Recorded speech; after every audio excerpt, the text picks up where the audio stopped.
मैया कहाँ से आई हो मेरी माँ? पनागर के पास है। पनागर मध्य प्रदेश, जबलपुर जिला। मुड़िया मुड़िया मुड़िया। कौन कौन है आपके घर में मैया? बहू एक लड़का है। बेटा है? तो बेटा सेवा नहीं करता? बहू नाठा है। माइक पास में लगाओ बेटा। बहू नाठा है। क्या कहती है बहू? बहू मरबे के जाती। क्यों? जगार कहूँ नहीं जाए। आपको बोलती हैं ऐसा? गार कहूँ नहीं जा, हमारे जावी एक ही थाने में भी नष्टा हुआ है। तो हम कहे बेटा मरो ने, हमको चले जाए।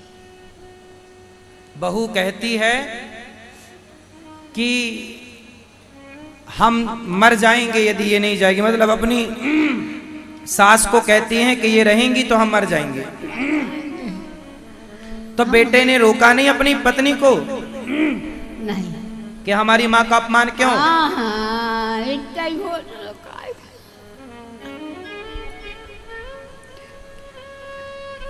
तो बेटा कभी फोन नहीं लगाता आपको यहाँ? 3 साल हो गए। आपको गौरी गोपाल में 3 साल हो गए? 3 साल हो गए।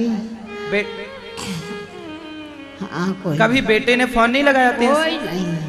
हम तो घर से बेटा मरबे के निकले थे, हम एकदम मर जाए, लौट के नहीं आवी। आप घर से इतना परेशान हो गई कि मरने के लिए निकली? मर के निकले, नर्मदा में मर जाए हम। फिर यहाँ कैसे आ गई आप? बेटा बिहारी लाल आए, भगवान जी यहाँ पहुँचा दिए। ये माँ अपने बच्चों से इतना प्रताड़ित हो गई बेटा बहू से कि मरने के लिए निकली, पर किसी ने यहाँ का पता दे दिया और मैया अब यहाँ 3 साल से सुख पूर्वक अपना जीवन व्यतीत कर रही हैं। एक धोती एक बिलाल से आए। अच्छा, अब यहाँ आप खुश हैं? हाँ, और बेटा ही न जाई है धोती फेंके। जब हम बिहार तैयार के सपरे हैं, वही न जाई है बेटा।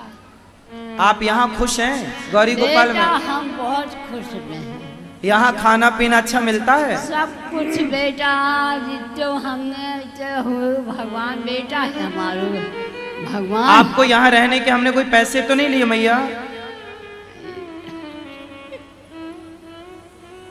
कोई पैसा तो नहीं लगा आपका?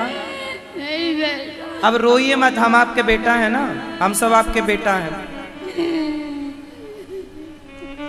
देखो ये माँ जिनके अपने बेटा बहू ने सेवा नहीं की, 3 साल से माँ यहाँ है, बेटे ने कभी एक फोन नहीं लगाया। माँ कहाँ है, किस तरह से है, प्रताड़ित करते हैं बेटा बहू। बहू कहती है घर से निकल जाओ, माँ को रोज ताना मार मार के निकालती हैं। बेटा एक बार भी माँ का पक्ष नहीं लेता। अरे माँ को बुढ़ापे में थोड़ा सम्मान की रोटी चाहिए। जिस माँ ने बच्चे को पाल पोस कर बड़ा किया, आज वही बेटा की पत्नी अब उस माँ को निकालने लगे कि अब तेरे बेटे पर तेरा कोई अधिकार नहीं।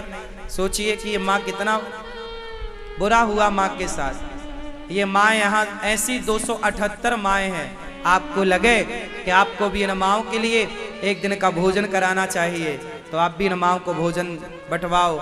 इन माँओं के लिए ही ये दास अनिरुद्ध लगा है दिन रात कि एक बड़ा आश्रम और बने।